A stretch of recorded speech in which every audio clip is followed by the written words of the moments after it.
नमस्कार। मैं मनीषा भारती। पाठ 12 वह चिड़िया। एक अलार्म घड़ी थी। वह चिड़िया ने मेरी रजाई का कोना अपनी चोंच से खींचकर अपनी चहचहाहट से मुझे जगाया था। बचपन में इतने ही प्यार और इतनी ही झुंझलाहट से देर तक सोने पर माँ जगाती थी। मैं अपने चारों ओर फैले उस श्री सुख सौरभ की सुनहरी छवि से भरकर जाग गया। मैंने उठकर दरवाजा खोला तो वह चिड़िया बाहर निकलकर चली गई। अब यह रोज की ही बात हो गई थी। सुबह चिड़िया को कमरे से बाहर जाना होता था। वह जल्दी जग जाती और दरवाजा खुलवाने के लिए मेरे पलंग के सिरहाने बैठकर चहचहाती और मेरी नींद खुल जाती। जब मैं अपनी बंद कोठरी की शैया को छोड़कर भोर में चिड़िया को बाहर जाने के लिए दरवाजा खोलता, तो खुले दरवाजे से उस ताजी सुबह देह की कांति कमरे में कौंध जाती। ठंडी हवा का स्पर्श और बहुत कोमल कांत उजाला मेरी अलसाई आंखों को सहलाता। मुझे लगा किसी अनोखे अनुभव को मैं देर तक सोकर व्यर्थ करता रहा हूँ। अब भी मैं रात को देर तक पढ़ता हूँ, परंतु अब वह चिड़िया मेरी अलार्म घड़ी है जो मुझे अपने साथ सुबह जगा लेती है। अब वह पलंग के सिरहाने या मेरी रजाई पर बैठकर मधुर चहचहाहट से मुझे जगाती है। उसकी चहचहाहट में अब वह झुंझलाहट नहीं, एक वात्सल्य भरी जागृति है।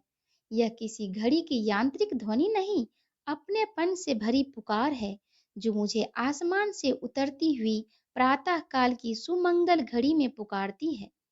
उस सुमंगल घड़ी में सरिताओं का जल, आकाश की वायु, सूर्य का प्रकाश सब अपनी निर्मलता के चरम पर पहुंचकर सृष्टि में नए फूल खिलाने का उपक्रम करते हैं। अब मैं चिड़िया के साथ जगना सीख गया था और सुबह की फूलों की सुगंध से भरी ताजगी का वरदान पाने लगा था। रविंद्रनाथ ने अपनी जीवन स्मृति में सच ही लिखा है, मैं देवदार के जंगलों में घूमा, झरनों के किनारे बैठा, उसके जल में स्नान किया, कंचनजंगा की मेघमुक्त महिमा की ओर ताकता बैठा रहा। लेकिन जहां मैंने यह समझा था कि पाना सरल होगा, वहीं मुझे खोजने पर कुछ भी नहीं मिला। परिचय मिला, लेकिन कुछ और देख नहीं पाया। रत्न देख रहा था, सहसा वह बंद हो गया। अब मैं डिबिया देख रहा था, लेकिन डिबिया के ऊपर कैसी ही मीनाकारी क्यों न हो, उसको गलती से डिबिया मात्र मानने की आशंका नहीं रही।